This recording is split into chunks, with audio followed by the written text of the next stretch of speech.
23 साल का एक लड़का लगातार अपनी 2 गेंदों पर एक ही बल्लेबाज को 2 बार आउट करता है। विकेट बड़ा था क्योंकि बल्लेबाज बड़ा था, तो खुशी में इस गेंदबाज से सेलिब्रेशन भी बड़ा हो गया। लेकिन 23 साल के उस लड़के को कहां पता था कि सिर्फ और सिर्फ 30 घंटे के अंदर उसे सेलिब्रेशन, इस जश्न की ऐसी कीमत चुकानी पड़ेगी जिसे विश्व क्रिकेट का इतिहास कभी भूल कर भी नहीं भूल पाएगा। साल 1998 में भारत, श्रीलंका और जिम्बाब्वे के बीच कोका कोला कप हो रहा था। श्रीलंका और जिम्बाब्वे को हराकर भारत पहले ही 6 अंकों के साथ फाइनल में पहुंच चुका था। जिम्बाब्वे ने भी वर्ल्ड चैंपियन श्रीलंका को लगातार 2 मैचों में रौंदकर 4 अंकों के साथ फाइनल में अपनी जगह पक्की कर ली थी। लेकिन फाइनल मैच से पहले भारत और जिम्बाब्वे के बीच ग्रुप का एक मैच अभी बाकी था। हालांकि इस मैच का कोई इम्पोर्टेंस नहीं था क्योंकि दोनों टीमों ने फाइनल में अपनी जगह पक्की कर ली थी। लेकिन क्रिकेट का हर मैच एक जंग है और जंग का हर लम्हा इतिहास की धरोहर है। इस ग्रुप मैच में जिम्बाब्वे की टीम ने पहले बैटिंग करते हुए 205 रनों का टारगेट भारतीय टीम को दिया और टारगेट बचाने के लिए जब जिम्बाब्वे की टीम मैदान पर उतरी तो जिम्बाब्वे की टीम में आज अलग ही जोश दिख रहा था। उसके 2 कारण थे। एक तो जिम्बाब्वे ने वर्ल्ड चैंपियन श्रीलंका को हराया था और दूसरा कारण था उनका हेनरी ओलंगा, जो चोट के बाद इस मैच में वापसी कर रहा था। जिम्बाब्वे का पोस्टर बॉय, जिसकी गेंद और रफ्तार किसी भी बैट्समैन को कब अपना शिकार बना ले कुछ कहा नहीं जा सकता था। इसके पहले जितनी बार भी ओलंगा भारत के सामने आया उसने पूरी भारतीय बैटिंग लाइनअप को चीर के रख दिया था। जब ओलंगा मैदान पर आया तो उसकी आंखें भूखे शेर की तरह भारतीय बल्लेबाजों को घूर रही थी और मैच के दूसरे ओवर में अपनी डाली हुई दूसरी ही गेंद पर ओलंगा ने गांगुली का शिकार कर लिया। टीम का स्कोर अभी 10 रन से 19 रन ही पहुंचा था कि ओलंगा ने राहुल द्रविड़ का विकेट लेकर भारत की दीवार को ध्वस्त कर दिया था। राहुल द्रविड़ के आउट होने के बाद मैदान में आता है भारत का विश्वास, भारत का गुरूर, भारत का घमंड, Lord of cricket Sachin Tendulkar. कहा जाता है एक ऐसा बल्लेबाज जिसकी विकेट की चाहत दुनिया के हर गेंदबाज का सपना हुआ करता था। लेकिन आज कुदरत को कुछ और ही मंजूर था। टीम का स्कोर भी 20 रन से बढ़कर 28 रन ही हुआ था कि ओलंगा ने अपने तीसरे ओवर की तीसरी गेंद पर सचिन का विकेट ले लिया। गेंद सचिन के बल्ले का बाहरी किनारा लेते हुए विकेट कीपर के ग्लव्स में जा पहुंची। ओलंगा इस विकेट का जश्न मनाने ही वाला था कि अंपायर ने इस गेंद को नो बॉल दे दिया। ओलंगा के अरमानों को वक्त ने जैसे टुकड़े टुकड़े कर दिया था। ओलंगा एक घायल शेर की तरह अपनी एक शॉर्ट बॉल से फिर से सचिन पर प्रहार करता है और इस बार भारतीय क्रिकेट प्रेमियों में सन्नाटा छा जाता है। सचिन उस गेंद को डिफेंस करने के चक्कर में ग्रैंड फ्लावर को कैच दे बैठते हैं। भारत का घमंड, भारत का गुरूर, भारत का विश्वास भारत को मैदान में अकेला छोड़कर दुख और मायूसी के साथ बाहर जा रहा था और उसके साथ साथ बाहर जा रही थी इस मैच को जीतने की भारत की उम्मीदें। सचिन जब बाहर जा रहे थे तो ओलंगा का जश्न इतना बड़ा था और इस जश्न में की गई हरकत इतनी घटिया थी जो सचिन को अंदर तक झकझोर कर रख देती है, क्योंकि ओलंगा जाते हुए सचिन को बुरी तरह से आंखें तरेरता है। जैसे ओलंगा की घूरती हुई आंखें सचिन से कह रही हूँ, होगे तुम महान बल्लेबाज औरों उनके लिए, लेकिन जब सामने गेंदबाज हेनरी ओलंगा हो तो विकेट देकर आंखें झुकाकर चुपचाप निकल लिया करो। ओलंगा को शायद नहीं पता था कि आंखें भी बोलती हैं, आंखें भी बातें करती हैं और आंखें भी चिल्लाती हैं और ओलंगा की आंखों का शोर सचिन के ज़हन तक पहुंचकर सचिन को परेशान कर रहा था। रास्ते में मिले जडेजा ने सचिन का मूड लाइट करने की कोशिश में कहा, क्या सर आज खेलने का मूड नहीं था क्या? उस वक्त सचिन ने जडेजा से बस इतना ही कहा, बस अगले मैच तक रुको। अगला मैच मतलब इस टूर्नामेंट का फाइनल मैच जो इस मैच के सिर्फ 36 घंटे बाद प्रारंभ होने वाला था। सचिन ने बाद में खुद बताया कि ये 36 घंटे उनके जिंदगी के सबसे लंबे 36 घंटे थे। सचिन पवेलियन में लौटने के बाद सीधे नेट्स में प्रैक्टिस के लिए चले गए और वहां सचिन करीब 1 घंटे से ऊपर बाउंसर और शॉर्ट बॉल के ऊपर प्रैक्टिस करते रहे और प्रैक्टिस के बाद जब सचिन अपने कमरे में लौटे तब तक ओलंगा ने भारत के टॉप ऑर्डर को ध्वस्त करते हुए 4 विकेट लेकर मैच जिम्बाब्वे की झोली में डाल दिया था। भारत 47.4 ओवर में 192 रन बनाकर ऑल आउट हो चुका था। हेनरी ओलंगा भारत के लिए कहर बनते हुए प्लेयर ऑफ द मैच बना था। सचिन अपने होटल रूम में बैठकर बार बार उसी गेंद को विजुअलाइज कर रहे थे। वस्तुतः उस गेंद ने सचिन को परेशान कर रखा था। सचिन के तरकश में हर वो तीर था जो किसी भी गेंदबाज को धराशायी कर दे, लेकिन ओलंगा की उस एक गेंद ने जिस पर सचिन लगातार 2 बार आउट हुए थे, सचिन के जहन में कुछ सवाल छोड़ दिए थे। पूरी रात सचिन की आंखों से नींद गायब थी। करवटें बदलकर सचिन ने किसी तरह से अपनी रात काटी और सुबह होते ही सचिन उस सवाल के जवाब के लिए नेट प्रैक्टिस के लिए चले गए। उधर जिम्बाब्वे के खेमे में ओलंगा को लेकर सचिन के इर्द गिर्द एक चक्रव्यूह तैयार किया जा रहा था। मैच शुरू होने से पहले ओलंगा एक बार फिर सचिन का शिकार करने का सपना देख रहा था। वहीं सचिन से वक्त काटे नहीं कट रहा था। सचिन बेचैन थे। उनकी नजर बार बार जाकर घड़ी की सुइयों से सवाल पूछ रही थी, अभी और कितना टाइम लगाओगे तुम लोग? खैर, वक्त कहाँ ठहरता है।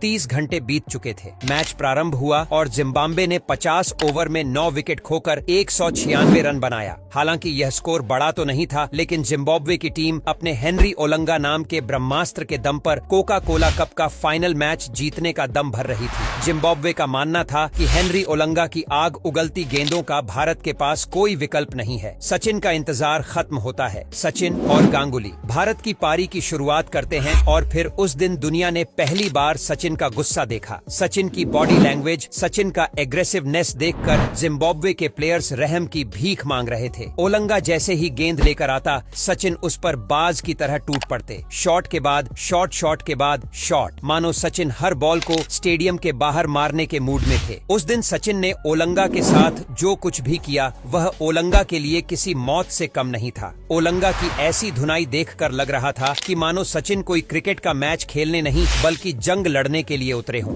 देखते ही देखते सचिन ने सिर्फ 28 बॉलों में अपना अर्धशतक पूरा कर लिया और सचिन ने सिर्फ 92 बॉल खेलकर 124 रन ठोककर महज 30 ओवर के अंदर ही जिम्बाब्वे को उसकी असली औकात बताते हुए कोका कोला कप का फाइनल मैच बिना कोई विकेट गंवाए भारत की झोली में डाल दिया था। सचिन के तेवर का अंदाजा आप इसी बात से लगा सकते हैं कि जहां सचिन के 92 बॉल में 124 रन थे, वहीं दादा ने इतनी ही गेंदें खेलकर सिर्फ 60 रन बनाए थे। जिम्बाब्वे के ड्रेसिंग रूम में सन्नाटा छाया हुआ था। ओलंगा एक कोने में सर पर हाथ रखकर बैठा अफसोस कर रहा था कि बिना मतलब उसने वह जश्न क्यों मनाया। क्या जरूरत थी उसे सोए हुए शेर के कान में उंगली डालकर उसे जगाने की। जिम्बाब्वे के ऑलराउंडर हीथ स्ट्रीक ओलंगा के पास जाकर कहते हैं, जब सचिन जैसा बैट्समैन ठान ले तो दुनिया का कोई भी गेंदबाज उसके सामने कुछ नहीं कर सकता है। निराश मत हो, सिर्फ सीख लो और जिंदगी में आगे बढ़ जाओ। कोका कोला कप के बाद जिम्बाब्वे ने पाकिस्तान के खिलाफ एक टेस्ट सीरीज खेली और ओलंगा ने एक ही पारी में पाकिस्तान के 5 विकेट लेकर यह सीरीज जिम्बाब्वे को जितवा दी। इस सीरीज में Olonga man of the series भी बना, लेकिन इस बार एक फर्क था। ओलंगा ने सबसे ज्यादा विकेट लेने के बावजूद किसी भी विकेट का वैसा सेलिब्रेशन नहीं किया। सचिन की उस धुलाई से ओलंगा को एक सबक जरूर मिल गया था। कॉन्फिडेंस वॉन्फिडेंस सब अपनी जगह पर। बिना वजह सोए हुए शेर को जगाना न उसकी सेहत के लिए अच्छा है, न उसकी टीम की सेहत के लिए।